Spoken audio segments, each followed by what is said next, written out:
નમસ્કાર. તમે જોઈ રહ્યા છો નીલકંઠ વિદ્યાલયની યુટ્યુબ ચેનલ. ધોરણ 10 તેમજ ધોરણ 12 સાયન્સ અને કોમર્સના વિદ્યાર્થીઓ નીલકંઠ વિદ્યાલયના તજજ્ઞ શિક્ષકોના અનુભવનો લાભ મેળવી શકે તે માટે આ ચેનલ પર વિડીયો અપલોડ કરવામાં આવી રહ્યા છે. સર્વે વિદ્યાર્થી અને વાલી મિત્રોએ આ યુટ્યુબ ચેનલ સબસ્ક્રાઇબ કરવી અને તેમાં રેગ્યુલર અપડેટ્સ મેળવવા માટે નોટિફિકેશન બેલ આઇકોન પર ક્લિક કરવો.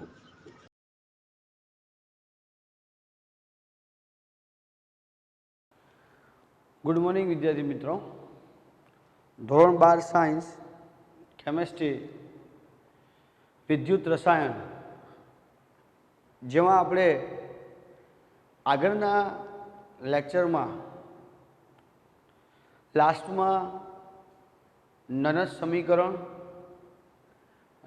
સમીકરણને આધારિત સામાન્ય દાખલાઓ સાંદ્રતાવાળા એની વાત કરેલી અને ત્યાર પછી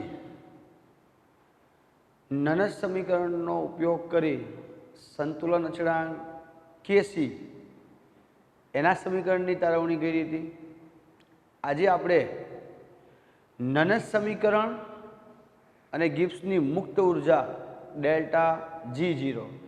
આમ તો તમને ખ્યાલ છે કે ગિબ્સની મુક્ત ઉર્જા તમે ધોરણ 11ની અંદર પણ ઉષ્માગતિશાસ્ત્રનું ચેપ્ટર ભણી ગયા. ઉષ્માગતિશાસ્ત્રના ચેપ્ટરની અંદર જ્યાં ગિબ્સની મુક્ત ઉર્જાની વાત આવી ગઈ છે, તો અહીંયા આપણે ગિબ્સની મુક્ત ઉર્જા અને કોષ પોટેન્શિયલ ઈ સેલ એના વચ્ચે શું સંબંધ છે એની વાત કરવાની છે અને ત્યારબાદ પછી એને આધારિત દાખલાઓ પણ જોશું. તો હવે વાત કરીએ કે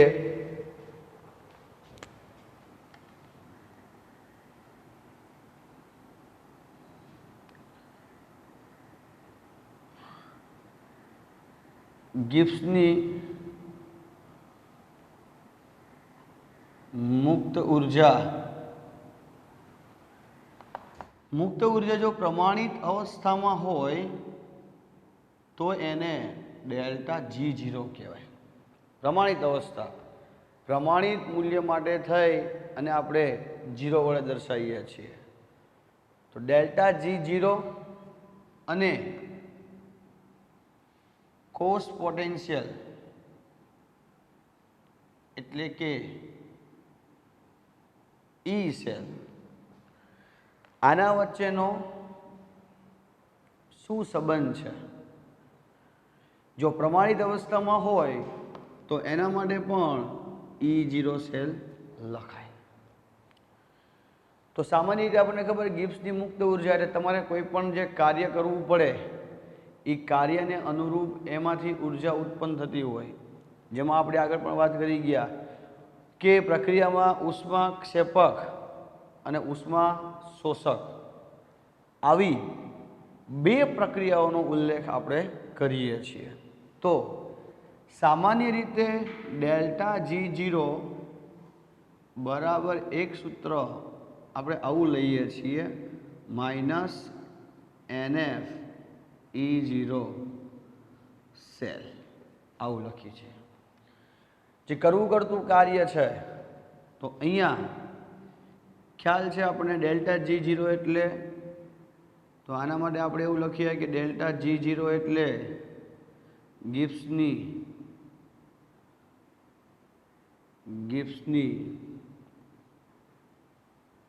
મુક્ત ઉર્જા. પછી N એટલે જે કાંઈ ઇલેક્ટ્રોન છે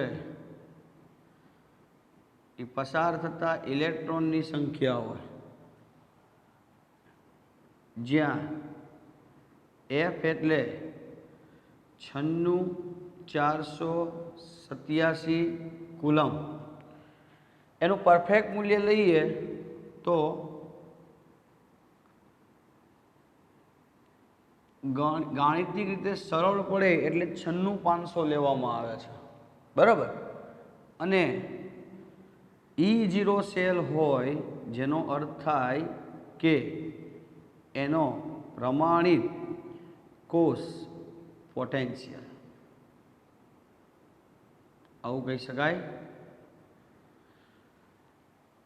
તો આ રીતે ડેલ્ટા G0 નું મૂલ્ય શોધી શકીએ છીએ. આની ઉપરથી તમને જો ઈ સેલ શોધવાનું કીધું હોય તો ઈ સેલ બરાબર પ્રમાણિત અવસ્થા હોય તો તમારે 0 દર્શાવવાનું ન હોય તો એમ નામ, તો એના બરાબર તમે આવું પણ લખી શકો છો ડેલ્ટા G0 NF, જ્યાં આ રીતે પણ કોસ પોટેન્શિયલનું મૂલ્ય મેળવી શકાય. હવે આ ઉપરાંત બીજું અન્ય સૂત્ર લાગુ પાડવું હોય તો આવું લાગુ પાડી શકાય. ડેલ્ટા G0 બરાબર માઇનસ RT ln કે ln કે એટલે તો બોલીએ છીએ, બાકી આને શું કહેવાય? ઈ બેઝ લોગ કહેવાય. હવે ઈ બેઝ લોગ છે, ઈ બેઝ લોગને તમારે લોગમાં ફેરવવું હોય તો શું કરવું પડે? તો આપણે આગળ પણ ભણી ગયા છીએ, અહીંયા પણ ફરી એકવાર વાત કરી દઈએ કે આ ઈ બેઝ લોગને તમારે લોગમાં જ્યારે ફેરવવું હોય ત્યારે આગળ 2.303 વડે ગુણવું પડે.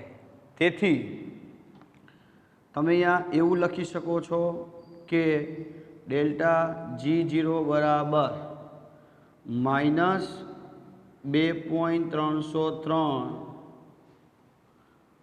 RT log K. K એટલે સંતુલન અચળાંક માટે લખી શકાય છે. હવે સંતુલન અચળાંક માટે સાંદ્રતા હોય તો તમે અહીંયા K ની જગ્યાએ શું લખો છો? KC તો પણ ચાલે. બરાબર. તો આ એક્ઝામ્પલ ગણવા માટે થઈ જે દાખલાઓ છે એ દાખલાઓ ગણવા માટેનું બીજું સૂત્ર થયું. ખ્યાલ આવી ગયો? બરાબર. એટલે હવે નનસ સમીકરણ એટલે કે ઈ સેલ માટે અને એના ઉપરથી તમે ગિબ્સની મુક્ત ઉર્જા હોય, સંતુલન અચળાંક હોય, સાંદ્રતા આપેલી હોય, એ દરેકના મૂલ્ય ઉપરથી તમારે ઈ સેલ મેળવવો હોય તો ઈ સેલ શોધી શકાય છે. બરાબર. તો આમાં કાલે જે આપણે આગળના લેક્ચરમાં જે સમજાયું હતું એ અને આમાં દરેકે દરેક સૂત્રો આવી ગયા, ટોટલ સૂત્રો, જેમાંથી તમારે હવે બાકી રહેલા એક્ઝામ્પલો આપણે ગણવાના છે. ઓકે. તો તમને ખ્યાલ હોય તો કાલે લાસ્ટમાં આપણે જ્યારે એક એક્ઝામ્પલ ગણાયું, સ્વાધ્યાયનો દાખલો હતો, એ 2 ભાગમાં હતો. એમાં પહેલા ભાગનું આપણે કામ પૂરું કર્યું હતું. હવે બીજી રકમ આપેલી છે એની નીચે તે બી કરીને સ્વાધ્યાયમાં તમે દાખલો કાઢો પાછળ. બરાબર. એમાં તમે જોઈ શકશો. હવે એ દાખલો આપણે અહીંયા ગણીએ. તો જો રકમમાં શું કીધું છે એની વાત કરીએ.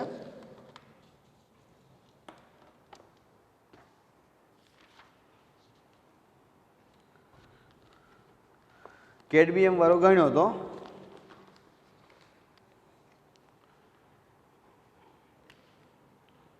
ચાલો જોઈએ.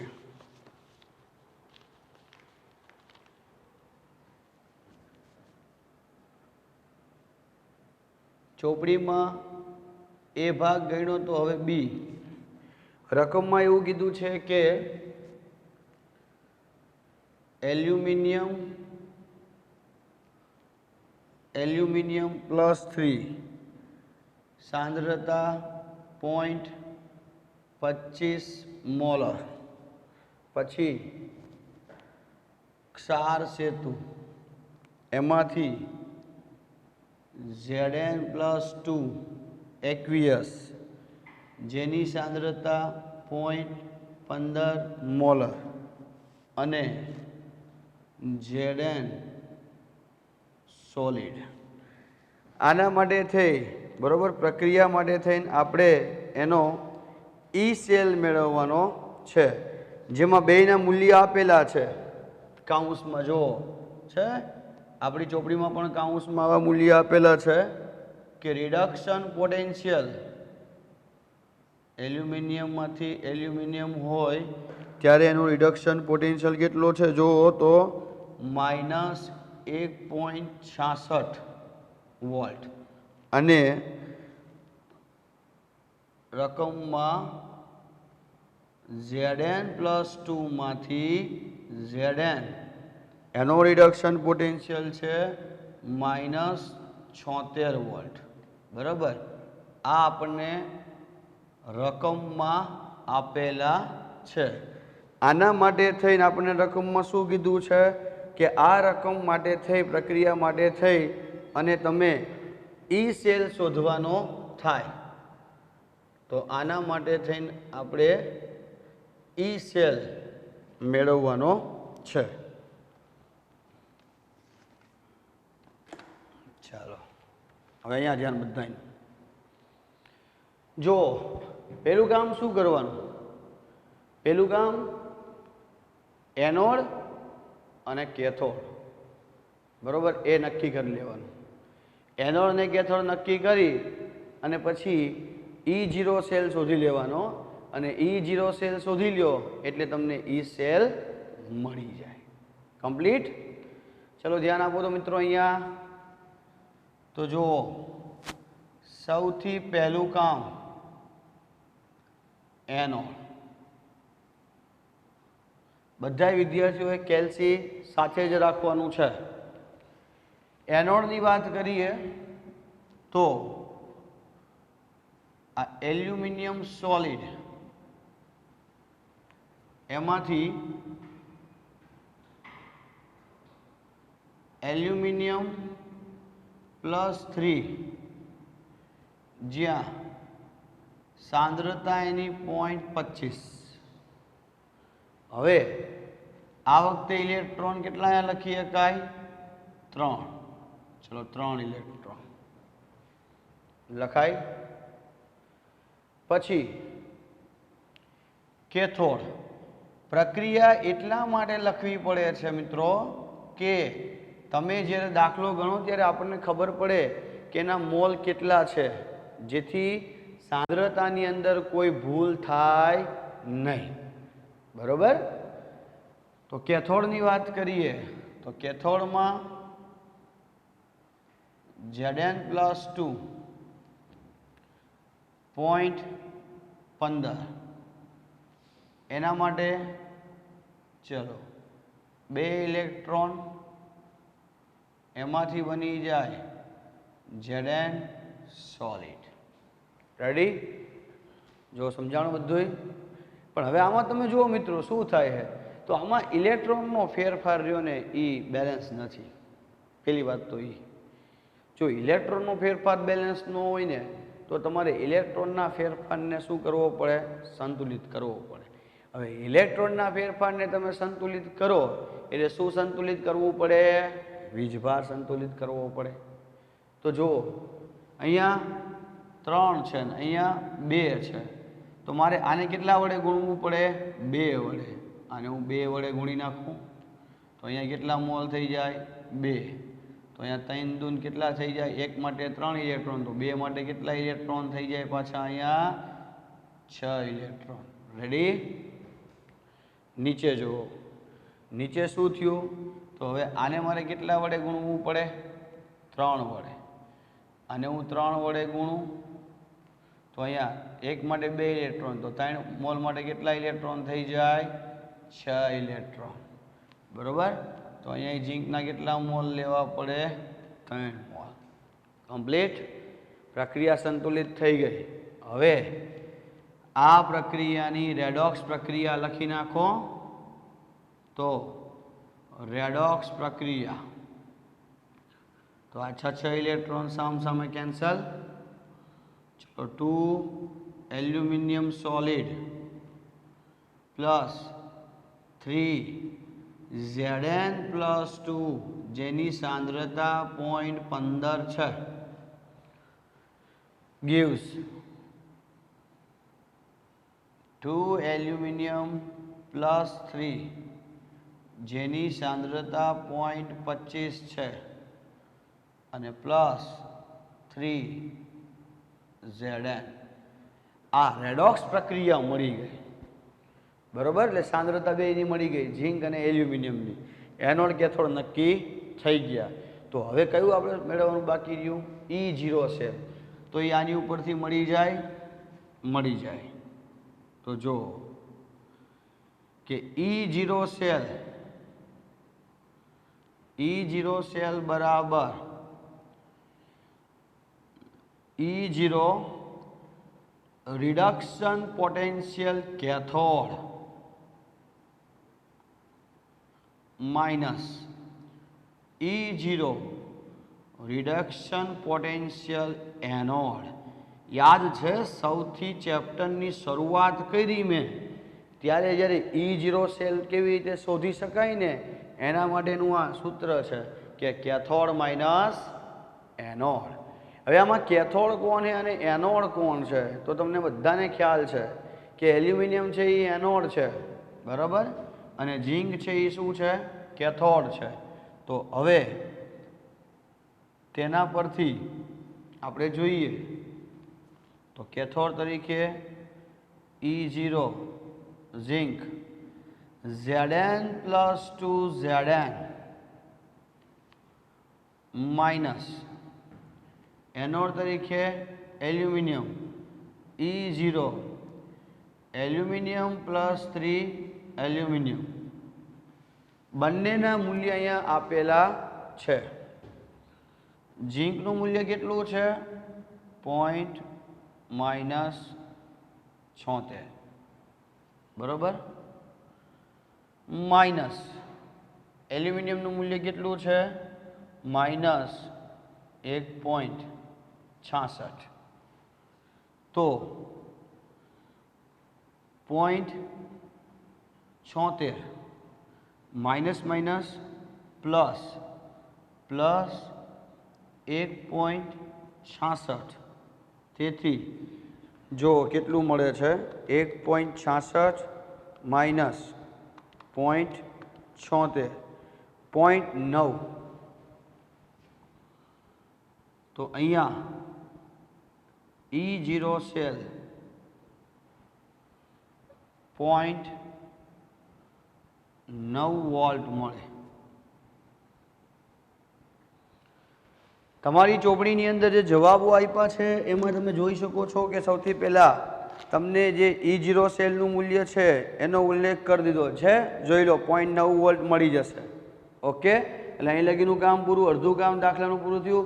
હવે આગળ રકમમાં જોવો શું કીધું હતું કે આજે આપણે શું બાકી છે શોધવાનો? E સેલ બાકી છે. તો E સેલ આપણે શોધવો પડશે. તો હવે પાછું E સેલ I0 સેલ મેળવો. હવે E સેલ મેળવવાનું, અડધું કામ પૂરું. હવે E સેલ મેળવવાનો થાય એટલે E સેલ મેળવવા માટે થઈ અને કોનો ઉપયોગ કરવો પડે? નનસ સમીકરણનો ઉપયોગ કરવાનો. ચલો નનસ સમીકરણનો ઉપયોગ કરો. તો નનસ સમીકરણ કયું છે આપણી પાસે? કે E cell.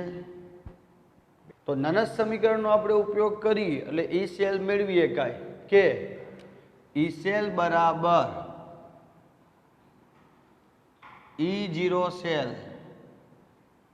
Minus 0.0592 upon n log એનોડની સાંદ્રતા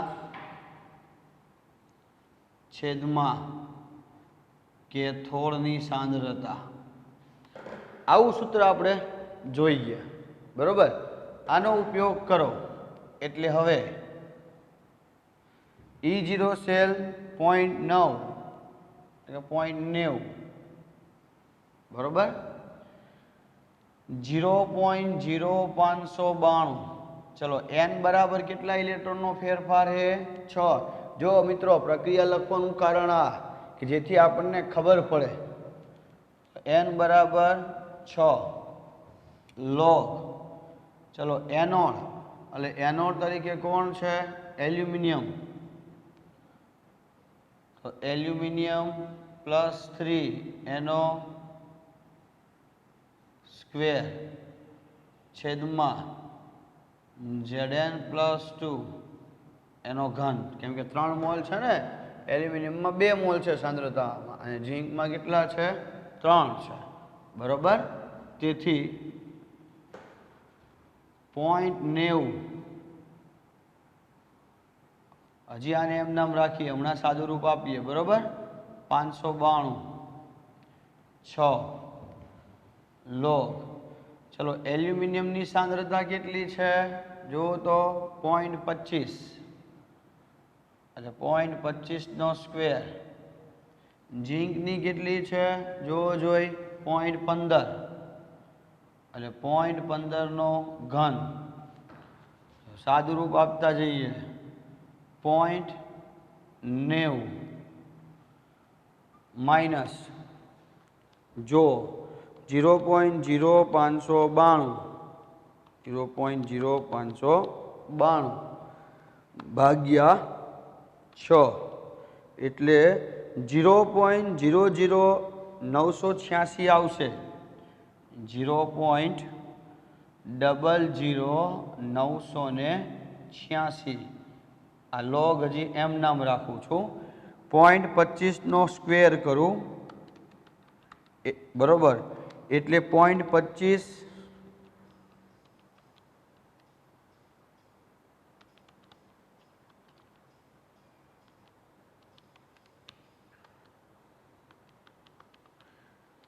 એટલે 0.0625 સીધું કરીએ કાંઈ। હા તો છતાં પણ કેલ્સી એટલા માટે આપણે રાખવું ક્યાંય આપણી થોડી પણ ભૂલ ન થાય। બાકી તો આપણને ખ્યાલ આવડે જ છે કે ભાઈ 25 છે 25 નો વર્ગ કેટલો થાય 625 બરોબર।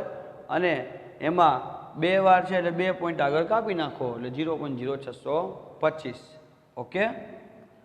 તો અહીંયા 0.0625 હવે 0.15 નો ક્યુબ એટલે 0.15 0.15 0.15 0.003375 0.003375 ઓકે। હવે આને એમ નામ રાખીએ આગળ સાદું રૂપ આપીએ 0.90 0.00986 હવે આને તમે બે રીતે સાદું રૂપ આપી શકો। એક અહીંથી ભાગાકાર કરીને પછી લોગ મેળવો તો બરોબર છે નહીતર બીજું પહેલા લોગ આનું મૂલ્ય મેળવો અને પછી આનું મૂલ્ય મેળવો। તો સીધી ભાગાકારની રીત કરીએ તો 0.0625 ભાગ્યા 0.003375 બરોબર એટલે આનું મૂલ્ય આવશે લોગ 18.51 શું આવશે લોગ 18.51। હવે લોગમાં તમારે આની કિંમત શોધી નાખવાની બરોબર એટલે 0.90 માઇનસ 0.00986 બરોબર। લોગની અંદર તમે એની કિંમત જુઓ એટલે લોગમાં એની કિંમત આપણને મળશે કેટલી તો 1.2676 એ લોગની કિંમત છે બરોબર। તો અહીંયા તમને એની કિંમત મળશે 1.2676 લોગમાં આવડે ને તમારે લોગની અંદર 0.18 જઈને એમાં જોઈને તમારે એનું મૂલ્ય જોવાનું બરોબર। 5ના 1માં ડિફરન્સ કાઢવાનો એટલે તમને એનું મૂલ્ય મળી જશે। આ પ્લસમાં એટલે 1 પોઈન્ટ કાપી લેવાનો પાછળની બાજુએ બરોબર। તો અહીંયા આ મૂલ્ય તમને લોગ ટેબલમાં મળી જશે અથવા તો આપણને તમને ખબર છે કેલ્સીમાં પણ લોગ જોતા આવડે છે બરોબર। તો એ રીતેથી પણ તમે શોધી શકો છો। હવે આ બેનો ગુણાકાર કરો ગુણાકાર કરીએ કેટલો આવે છે તો જુઓ ચલો આ 0.90 માઇનસ આનો ગુણાકાર 0.00986 ગુણ્યા 1.2676 એટલે 0.01249 0.01249 49. હવે 0.90 બાદ કરો એટલે 0.90 માઇનસ 0.012 એટલે 0.88. 0.88 આ જે આપણને મળ્યો ને એ આપણો ઈ સેલ મળ્યો. મિત્રો જવાબ તમારે આપણી ચોપડીમાં પાછળમાં સૌથી છેલ્લે આપેલા છે દરેક દાખલાના સ્વાધ્યાયના. એમાં જોઈ લેવાનું, કન્ફર્મ કરી લેવાનું કે આપણો જવાબ કન્ફર્મ છે. બરાબર, તો આ રીતે છે ને જવાબ મળે છે. હજી એકવાર ધ્યાન રાખજો, દાખલો બહુ આઈએમપી છે, પરીક્ષામાં પણ પૂછાઈ શકે છે. અને મેં એટલા માટે કહું છું કે જ્યારે બેના મોલ અલગ અલગ હોય અને મોલ અલગ અલગ હોય ને ત્યારે દાખલો નક્કી કરવાનો થાય ને કે ભાઈ કેવી રીતે ગણવો, ત્યારે આ વસ્તુને બધાએ ખાસ ધ્યાન રાખવાની છે. ખ્યાલ આવે છે કવિ? બરાબર, એની ઉપર ખાસ ધ્યાન આપવાનું. હજી આપણે એમ તો હું તમને જેવા 2-4 દાખલાઓ ગણાવું છું એટલે વધારે ખ્યાલ આવશે.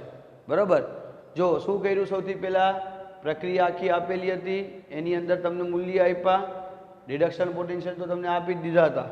બરાબર, ઈ સેલ મેળવવાનો હતો, એનોડ કેથોડ નક્કી કર્યા એટલે આપણને ખ્યાલ આવે કે ભાઈ કોનું ઓક્સિડેશન થાય, કોનું રિડક્શન થાય. અને ઇલેક્ટ્રોન એન બેલેન્સ કરવા માટે થઈને તમારે શું કરવું પડે, પ્રક્રિયા સમીકરણ સંતુલિત કરવું પડે. એ મૂલ્ય મેળવી લીધું, પછી E0 સેલના મૂલ્ય રિડક્શન પોટેન્શિયલ આપ્યા હતા એની ઉપરથી E મેળવી લીધું, અને પછી નાના સમીકરણનો ઉપયોગ કરી અને છેલ્લે શું મેળવી લીધું, ઈ સેલ.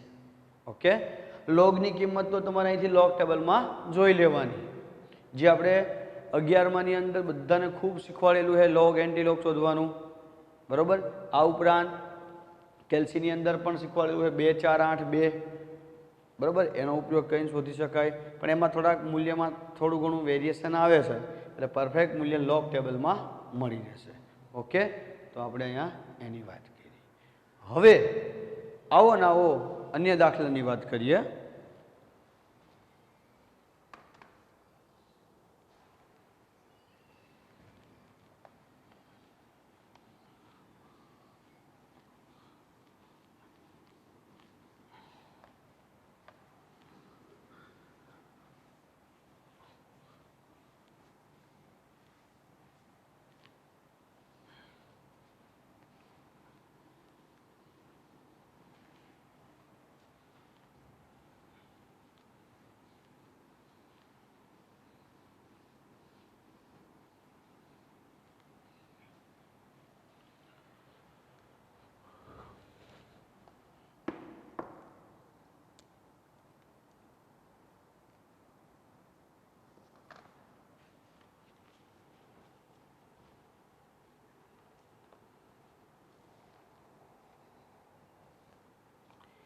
તો જો અન્ય એક્ઝામ્પલની વાત કરીએ, આ એક્સ્ટ્રા દાખલા છે.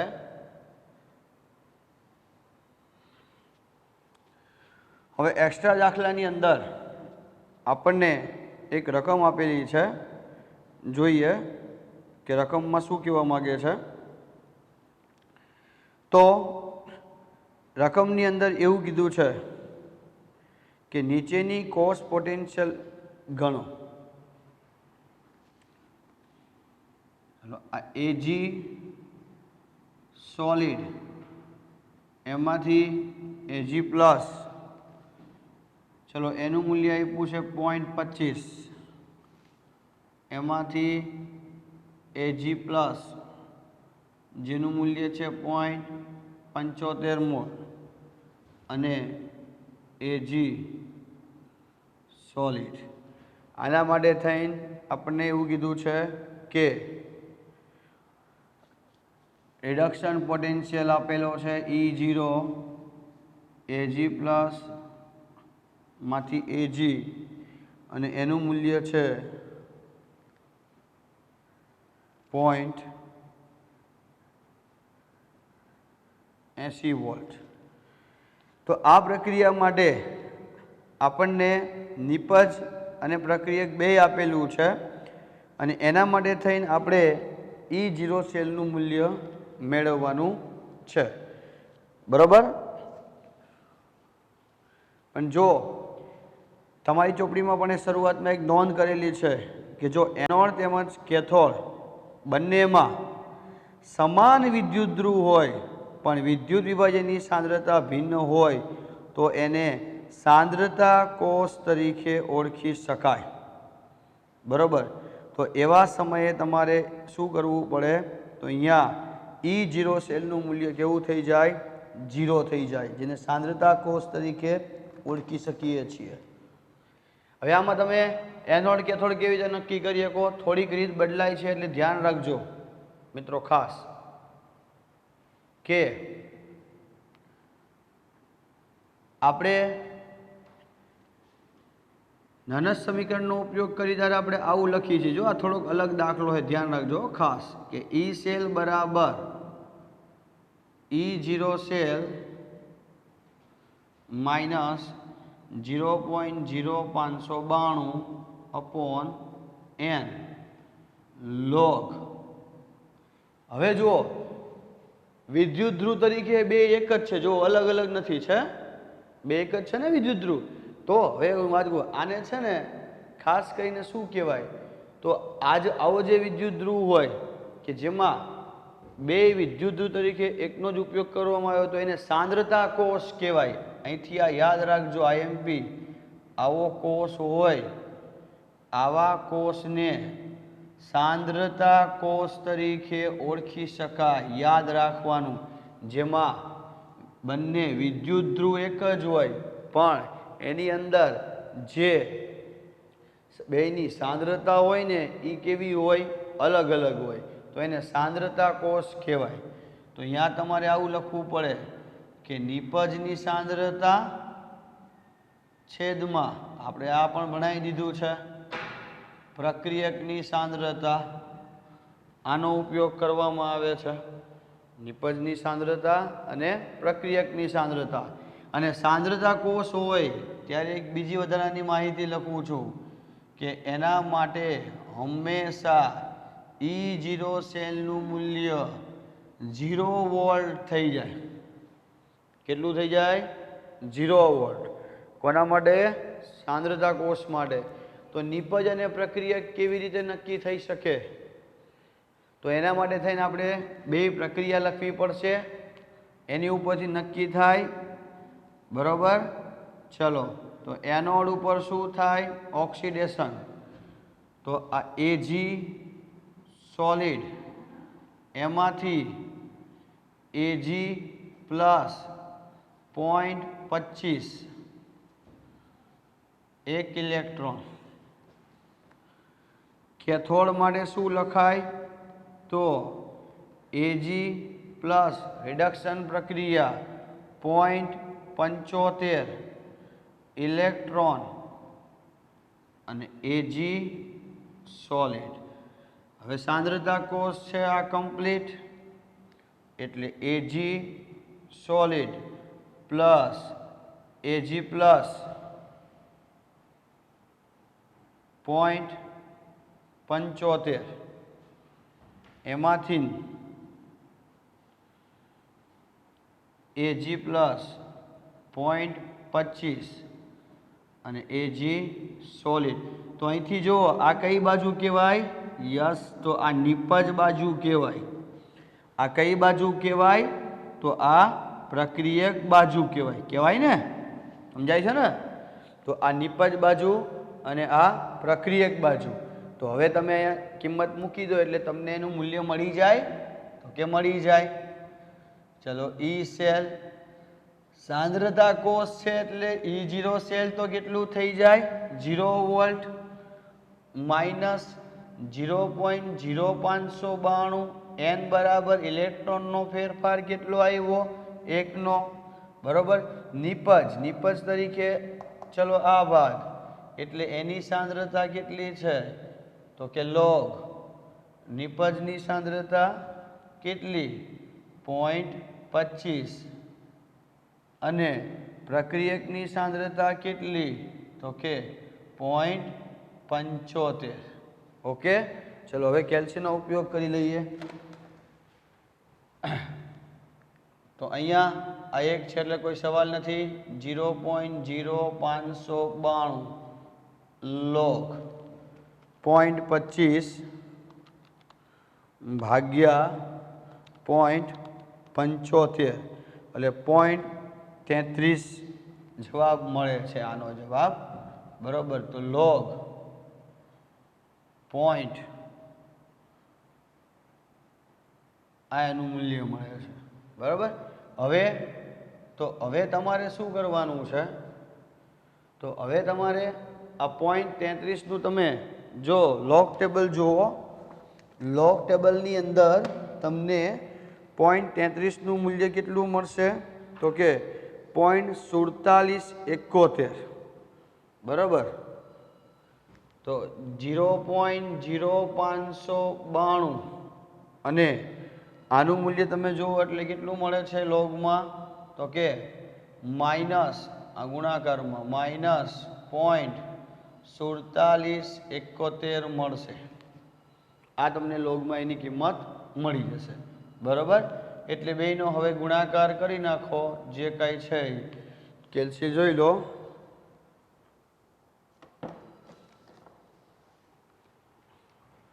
એટલે 0.0592 ગુણ્યા 0.4771 0.028 આટલા વોલ્ટ તમને ઈ સેલ મળે. એક બીજી વાત કહી દો મિત્રો, તો છે ને સાંદ્રતા કોષ હોય ને એ સાંદ્રતા કોષમાં કોષ પોટેન્શિયલ હંમેશા બહુ નજીવો મળે. યાદ રાખજો, કેવો મળે? બહુ નજીવો, એટલે ખૂબ જ ઓછો હોય ને એવો જ મળે, ઝીરોની આજુબાજુમાં, એટલે બહુ એનું ખાસ મૂલ્ય હોય નહીં. તો આને સાંદ્રતા કોષ કહેવાય. ઓકે. તો હવે આવા બીજા અન્ય દાખલાઓ આપણા ઉદાહરણોમાં આપ્યા છે, એ વિદ્યાર્થી મિત્રો જાતે બધાએ ગણી લેવાના છે. એટલે જાતે ગણવા એટલે પ્રયત્ન કરવો. બાકી તો બધા જ હું ગણાવવાનો જ છું, પણ જાતે પ્રયત્ન કરશો તો થોડોક વધારે ખ્યાલ આવશે. તો નેક્સ્ટ ઓલામાં હવે આગળ પછી આપણે બીજા દાખલાઓની વાત કરશું. Okay, thank you.